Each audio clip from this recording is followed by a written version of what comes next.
ملازم کی زندگی میں مالک کی وجہ سے خوشحالی نہیں نہ آتی، اس گھر میں رحمت نہیں آ سکتی۔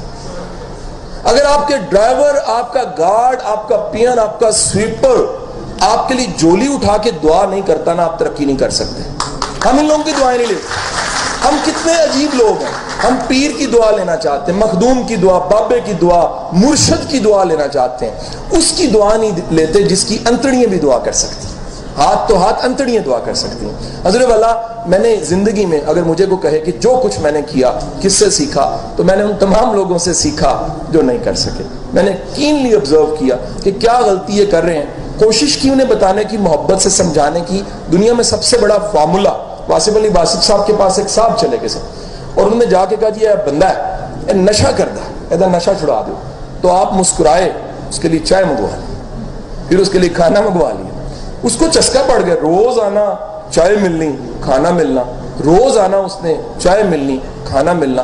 کچھ عرصہ گزر گیا، اور وہ بندہ جو لے کر آیا تھا نشئی کو، اس نے آ کے کہا جی میں 2 سوال کرنے نے تھے کہ پہلا سوال ہے کہ جدوں میں تہاڈے کول ایک ایڈا گناہگار نشئی لے کے آیا، تسی انہوں سن کے نفرت دا اظہار نہیں کیتا۔ میں ایسے ایسے سائیکالوجسٹ کو جانتا ہوں جن کو کسی اینکر نے جا کے کہا کہ میرا کسی کے ساتھ افیئر ہے، اور سائیکالوجسٹ کے منہ سے نکلا لا حول ولا قوت الا باللہ۔ وہ کیوں نکلا ہے؟ کیونکہ اس کے پاس حوصلہ ہی نہیں ہے۔ حضور والا، گناہ سے نفرت کرنی ہے، گناہ گار سے نفرت نہیں کرنی، بدی سے نفرت کرنی ہے، بد سے نفرت نہیں کرنی، اس کی مجبوری کو جاننا ہے۔ تو واصف علی واسف سے اس بندے نے سوال کیا، واصف صاحب آپ کے ایکسپریشن نہیں چینج، الٹا آپ نے چائے منگوا لی۔ ہوتا کوئی لوکل ملا کہنا کان پھاڑ لا پتر، مرغا بن جا، تو تے بخشا نہیں جانا۔ آپ نے الٹا محبت کی اس دوسری بات یہ واصف صاحب یہ بتائیے، ایسا نہ کیا، لیکن چند دن پہلے میں اس نشئی سے ملا ہوں، اس نے نشہ چھوڑ دی، تو یہ کیسے ہو گیا؟ واصف صاحب نے کہا میں نے تبلیغ نہیں کی، میں نے محبت کی۔ محبت کی طاقت تبلیغ کی طاقت سے زیادہ طاقتور ہے۔ حضور والا، آج ہم مجموعوں کو لوٹنا چاہتے ہیں، ہم محفلوں کو لوٹنا چاہتے ہیں، پارٹی بوائے بننا چاہتے ہیں، زمانہ ہمارے پیچھے چلے۔ خدا را چاند کو فتح کرنے کی تمنا چھوڑ کے پاس بیٹھے انسان کا دل فتح کر لیجیے۔ میں ساری زندگی ادب کرتا رہا اپنے ماں باپ کا، کیونکہ حکم ہے، اللہ کا حکم ہے اپنے ماں باپ کو اف نہیں کہنے، اف نہ نکلے ان کے منہ سے۔ میں ادب کرتا رہا، لیکن جب میری اولاد میرے قد کے برابر آ کے کھڑی ہوئی، الحمدللہ میرے والدین حیات ہیں، خدا کی قسم میرا دل کرتا ہے کہ جو زندگی میں دی بیسٹ کیا جا سکتا ہے میں اپنے والدین کے لیے کروں۔ اور میں نے یہ کلیہ ڈھونڈا ہے، کھوٹا سکہ والدین کی دعاؤں سے کھڑا ہو جاتا ہے، نالائق لائق ہو جاتا ہے۔ ایک فضول میری طرح کا ایک گمنام انسان، اللہ تعالیٰ اگر اس کو بھی تھوڑا سا عروج دے دیتا ہے تو credit goes to my mother and father. ان کی محنتیں، ان کا اخلاص، ان کا حق حلال کمانا میری زندگی میں آ رہا ہے۔ اور بیٹے کی یاد رکھنا، فصل لگتی ہے نا، گندم کٹ گئی ہے، کتنے عرصے میں گندم تیار ہوتی ہے جی؟ کوئی زمیندار بیٹھا تو بتائے؟ 6 ماہ۔ کتنے عرصے میں چاول تیار ہوتا ہے؟ 4 ماہ کے 5 ماہ۔ سبزی کتنی جلدی تیار ہوتی؟ گوبھی لگائیں کتنے دنوں میں تیار ہوتی ہے؟ 2 ماہ۔ اور اگر دھنیا لگا دیں تو چند دن۔ ایسے ہی ہے بیٹا، ایک بات یاد رکھیے گا، یہ جو نسل تیار ہوتی ہے نا، اس کو 20 سال لگتے ہیں، یہ فصل تیار ہونے کے لیے 20 سال۔ میں نے دیکھا ہے کہ جو کھلایا جاتا ہے نا بچوں کو 20 سالوں کے بعد سامنے آ جاتا ہے۔ جو بویا ہوتا ہے، بڑی دنیا مجھے کال کر کے کہتی شاہ صاحب میرا بچہ میری بات نہیں مانتا، میرا بچہ گستاخ ہے۔ ایک والد نے کہا جی میرا بچہ مجھے تھپڑ مار دیا اس نے، میرا دل دہل۔ میں سمجھ جاتا ہوں یہ وہ کمیٹی ہے جو آپ نے کبھی ڈالی تھی، 20 سالوں کے بعد نکل آئی ہے، کیونکہ ٹکر حلال کا ہو تو نسل بھی حلال کی ہوتی ہے، ٹکر حرام ہو تو پھر باپ کے گریبان بچے پکڑتے ہیں۔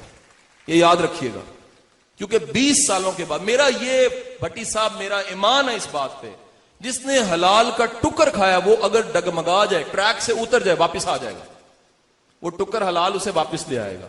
لیکن جس نے ٹکر حرام کھایا ہوتا ہے وہ ٹریک سے اتر کے اتر ہی جاتا ہے۔ غلطی ہم سب کرتے ہیں، گناہ گار لوگ ہیں، لیکن گناہ کرنے کے بعد توبہ کی توفیق اس کو ہوتی ہے جس کا ٹکر حلال ہوتا ہے، جس کا ٹکر حلال نہیں ہے۔ سو بیٹا میرا 5th لیسن یہ ہے، اپنے والدین کا ادب کرنا شروع کرو۔ کیوں نہ ہم ننکانہ سے ایک کمپین چلا دیں کہ ننکانہ کے لوگ اپنے بزرگوں کا ادب کرتے ہیں, دل سے ادب کرتے ہیں. کیوں نہ ہم یہ کمپین چلا دیں. سر ملک میں کمپین چلتی ہیں اور طرح کی, میں سماجی کمپین کی بات کر رہا ہوں. یہ کمپین کیوں نہ چلے کہ ننکانہ کے لوگ سب سے زیادہ مؤدب لوگ ہیں اپنے والدین کے, اپنے بزرگوں کے. تو بیٹے آج گھر جانا ہے, اپنے والدین کی ایسی سیوا کرنی ہے کہ ان کے کلیجے سے دعا نکلے. یہ کوئی بڑی بات نہیں ہے کہ جا کے کہا بیبے جی دعا کر دیں, ابا جی دعا کر دیں. کیوں زبان سے کہتے ہو؟ بیٹے کام ایسے کرو کہ وہ دعا کریں آپ کے لیے, اپنی حرکتیں ایسی کرو کہ وہ دعا کرے تمہارے لیے, خدمت ایسی کرو کہ دعا کرے تمہارے لیے. سو جو بندہ یہ 5th لیسن پہ عمل کر کے دیکھے گا, آج سے یقین کیجئے کچھ سالوں کے بعد وہ مانے گا کہ دیو مل جائے, نظریہ دیو ہوتا ہے, تو بونے کو اگر دیو مل جائے اس کے کندھے پہ کھڑا ہو کے بونا اس دیو کی وجہ سے آگے تک دیکھ لیتا ہے. میں ننکانہ پہلی بار آیا سیشن میں, میرا دل تھا میں خالی ہاتھ نہ ہوں. سو اس سیشن میں میری فاؤنڈیشن 500 میری بکس فری آف کاسٹ آپ کو ڈیلیور کر دی جائیں گی. یہ میری طرف سے چھوٹا سا تحفہ ہے. اور ایز پر پریفرنس میں ریکمینڈ کروں گا, بزرگوں کا بڑوں کا ادب ہوتا ہے, ٹیچرز کا, وکلا کا, پروفیسرز کا, ڈاکٹرز کا, سماجی شخصیات کا. تو میں چوئی صاحب سے ریکویسٹ کروں گا, چوئی صاحب پہلے ہمارے سینئرز کو دیجئے. بچے ہمارے اپنے ہیں, بچے ویڈیو لیکچرز بھی سن لیتے ہیں. میں چاہوں گا کہ آئندہ بھی میں ننکانہ آتا رہوں, اسی اسکول میں آتا رہوں, بھٹی صاحب کو ریکویسٹ کر کے آتا رہوں. یہ کہیں بھٹی صاحب کی صرف خواہش نہیں تھی کہ میں یہاں ہوں, یہ میری بھی خواہش تھی کہ کبھی موقع ملے میں ننکانہ کے بچے بچیوں سے بات کروں. سو یہ بکس آپ تک پہنچائی جائیں گی, ان کتابوں کو تحفتاً قبول کیجئے گا.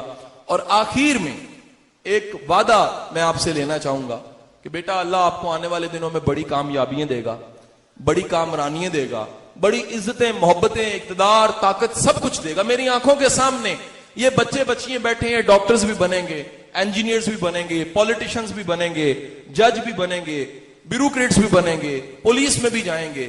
لیکن خدا را جب آپ کچھ بن جائیں تو خدا را اپنی کامیابی میں ان کو شامل ضرور کیجئے جو کامیاب نہیں ہے. اپنے لیے جینا کوئی بڑی بات نہیں ہے, اپنے اقتدار سے ان کو آسانی بھی دیں, اپنی طاقت سے ان کو آسانی بھی دیں جو طاقت نہیں رکھتے. یاد رکھیے جو درخت پھل دیتا ہے, چھاؤں دیتا ہے, اللہ اس کی حفاظت زیادہ کرتا ہے. اللہ کا نظام ایسا ہے. لیکن جو درخت سوکھ سڑ جاتا ہے, چھاؤں نہیں دیتا, پھل نہیں دیتا, اس کو کاٹ کے بالن بنا دیا جاتا ہے. سو اگر جینا ہے, امر ہونا ہے, تو اپنے علاوہ جینا سیکھو. سو پاکستان زندہ باد.